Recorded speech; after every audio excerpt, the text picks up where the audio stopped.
नमस्कार, स्वागत है आपका हमारी कहानी में। पति के मौत के बाद मैं अकेले घर पर रहती थी।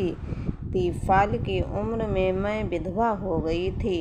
30 साल की विधवा होते हुए भी मैंने अपने बदन को काफ़ी मेंटेन किया हुआ था। एक दिन सुबह उठकर मैं रसोई घर में चाय बना रही थी। हल्की बारिश होने लगी। मैंने चाय के साथ साथ गर्मा गर्म पकौड़े भी तल दिए। इसके बाद तौलिया और नहाने के बाद पहनने वाले अंदरूनी कपड़े बाथरूम में रख दिए। मैंने खिड़की बंद कर दी और टीवी की आवाज़ तेज कर दी। मैं डांस करने लगी और मस्ती में खुद को दीवार पर लगे बड़े आईने में देखने लगी। मैंने काले रंग की नाइटी पहनी हुई थी। मैं मस्ती में डांस कर रही थी कि तभी दरवाजे की बेल बजी। मैंने टीवी की आवाज़ कम कर दी और एक सिर पर दुपट्टा रख लिया। मैंने दरवाज़ा खोला। बाहर कुरियर वाला खड़ा था। 22 साल का जवान लड़का। कहने लगा, कुरियर है रीना के नाम से। मुझको याद आया कि मैंने ऑनलाइन साइट से अपने लिए एक सूट बुक किया था। मैं बोली, मेरा ही नाम रीना है। लड़के ने साइन करने के लिए मुझे पेन दिया। पेन देते उसके हाथ मेरी उंगलियों को छू गए थे। मैंने एक नज़र उसकी ओर देखा और दस्तखत कर दिए। मैंने 1500 रुपये दिए तो लड़के ने 200 रुपये वापस कर दिए और बोला, 200 डिस्काउंट चल रहा है। मैंने उस लड़के को ध्यान से देखा जिसने आज के बेईमानी में भी ईमानदारी से सच कहा और 200 रुपये दे दिए। थोड़ी देर बाद वह बोला, थोड़ा पानी मिलेगा। मैंने पूरा दरवाज़ा खोला और बोली, तुम तो काफ़ी भीग ही गए हो, अंदर आ जाओ। मैंने अपना सूट अलमारी में रखा और रसोई घर में पानी लेने चली गई। मैंने अपनी छाती से दुपट्टे को अलग कर दिया था। कुछ देर बाद मैंने लड़के को पानी दिया। पानी देते समय जैसे ही मैं थोड़ा झुकी, लड़के की नज़र मेरे उभार पर जा टकराई। उसकी आँखें बड़ी बड़ी हो गईं। पानी पीते पीते वह लड़का नज़र बचाकर मेरे उभार को देख रहा था कि अचानक उसने छींक दिया। मैं बोली, तुम्हें तो सर्दी लग गई है, अभी बारिश भी तेज है। तुम चाहो तो थोड़ी देर यहाँ रुक सकते हो। तुम्हारे कपड़े भी काफ़ी भीग गए हैं। चाहो तो बाथरूम में जाकर फ्रेश हो सकते हो। वह लड़का बाथरूम में चला गया। दरवाज़ा बंद करके लाइट जलाई। मेरे नहाने के लिए तौलिया और अंदरूनी कपड़े पहले से ही रखे हुए थे। लड़के ने कमीज निकालकर उस तौलिए को पहले चूमा, फिर उसी से अपने बदन को पोंछा। उसने मेरे ब्रा को अपने हाथ में लिया था कि तभी दरवाजे पर दस्तक हुई। उसने ब्रा को वहीं पर रख दिया और थोड़ा सा दरवाज़ा खोला। मैंने उसको काले रंग का कुर्ता दिया और बोली, ये लो, इसे पहन लेना। लड़के ने वह कुर्ता पहन लिया और अपनी कमीज सूखने के लिए डाल बेडरूम में जाकर टीवी देखने लगा। मैं रसोई घर में चाय और पकोड़े ले आई। उससे पूछा, क्या नाम है तुम्हारा? लड़का बोला, अजीत।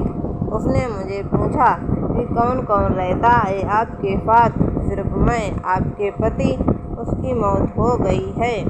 माफ़ करना, पर कैसे? एक एक्सीडेंट में, ये बताते हुए मेरी आंखें नम हो गईं। अजीत ने मेरा दुख बांटने की कोशिश की और अपने बारे में बताया कि उसने ग्रेजुएशन तक पढ़ाई की है और वह यहाँ पिछले 1 साल से रह रहा है।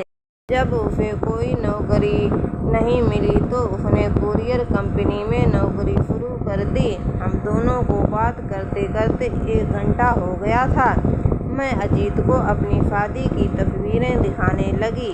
अजीत बोला, तब आप किसी खूबसूरत अप्सरा से कम नहीं थी। मैंने मुस्कुराते हुए कहा, अच्छा, और मैं खाली प्लेट और कप लेकर रसोई में चली गई। अब मैं नहाने की तैयारी कर रही थी। अजीत उस समय मेरी खूबसूरती को निहार रहा था। मैं नहाने के लिए जा रही थी, तभी वापस बेडरूम में आ गई। अजीत हैरान रह गया। मैंने पूछा, कैसी लगी शादी की एल्बम? अजीत बोला, बहुत खूबसूरत। वह मेरे गले के नीचे देख रहा था। वैसे अभी भी आप कुछ कम नहीं हैं। ये सुनकर मैं एक खास अदा में मुस्कुरा दी। मैं नहाने चली गई। कुछ देर बाद बाथरूम से आवाज़ दी, मैं अपना तौलिया लेना भूल गई हूँ, दे दो मुझे। अजीत ने मुझको तौलिया दे दिया। नहाकर बाहर आई तो मैंने काला रंग का लहंगा और काले रंग की चोली पहनी हुई थी। छाती पर दुपट्टा था, पर सिर पर तौलिया बंधा हुआ था। अजीत मुझको देखकर भी अनजान बना टीवी देख रहा था। मैं आईने के सामने खड़ी थी। मैंने अपने पूरे बाल खोल दिए थे। खुले हुए बाल मेरी खूबसूरती को बढ़ा रहे थे। अजीत के मन में आया कि वह चुपके से उठकर मेरी कमर पकड़कर उसे पूरी तरह दबा दे। तभी मैंने अजीत की तरफ देखा। इससे अजीत घबरा गया और अपनी चोर नज़रों को टीवी पर लगा दिया।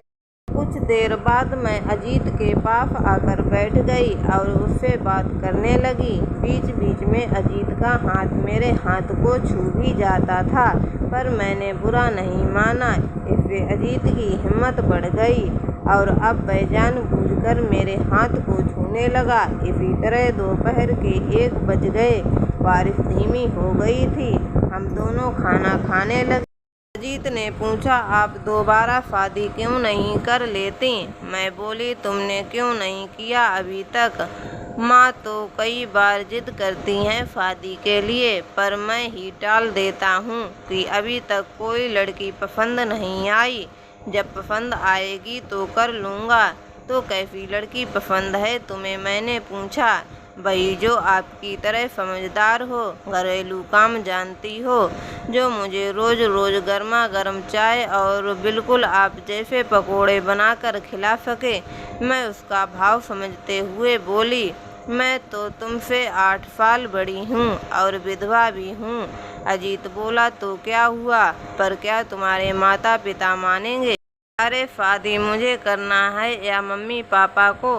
तुमने वह कहावत नहीं सुनी कि जब मियाँ बीवी राजी तो क्या करेगा काजी? शाम के 4 बज चुके थे। तभी अजीत को फ़ोन आया। उसकी मम्मी ने फ़ोन किया था। वह बात करने के लिए रसोई घर में चला गया। मैं दीवार से कान लगाए अजीत की बातें सुन रही थी। अजीत ने भांप लिया था कि मैं पास हूँ।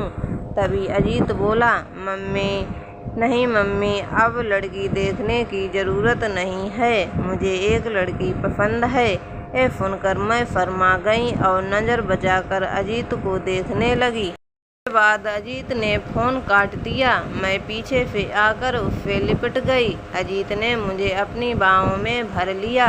तभी बारिश दोबारा शुरू हो गई। मैंने अजीत को रोका। मैं बोली, अगर बुरा ना मानो तो आज यहीं रुक जाओ। अजीत का भी मन कर रहा था मेरे साथ पूरी रात रुकने का। मैं बोली, मैं रसोई घर में सो जाती हूँ, तुम यहीं बेडरूम में सो जाओ। नहीं, मैं वहाँ सो जाऊँगा और तुम बेडरूम में सोना, क्योंकि ये घर तो तुम्हारा है, पर बाद तो तुम्हारा भी हो जाएगा। मेरे मुंह से निकल गया। ये सुनकर अजीत ने मुझे गले से लगा लिया और मेरे गालों पर एक जोरदार किस जड़ दिया। उसने मेरे छाती से दुपट्टा अलग कर दिया। मैं भी अजीत से पूरी तरह लिपट गई। अब वह मुझको चूमने लगा और हम एक दूसरे में समा गए। मैंने अपना सब कुछ अजीत को समर्पित कर दिया था, क्योंकि हम दोनों एक दूसरे के साथ पूरा जीवन निभाने वाले थे। तो आपको ये कहानी कैसी लगी हमें कमेंट करके ज़रूर बताएं एवं हमारे चैनल को लाइक सब्सक्राइब ज़रूर करें। धन्यवाद।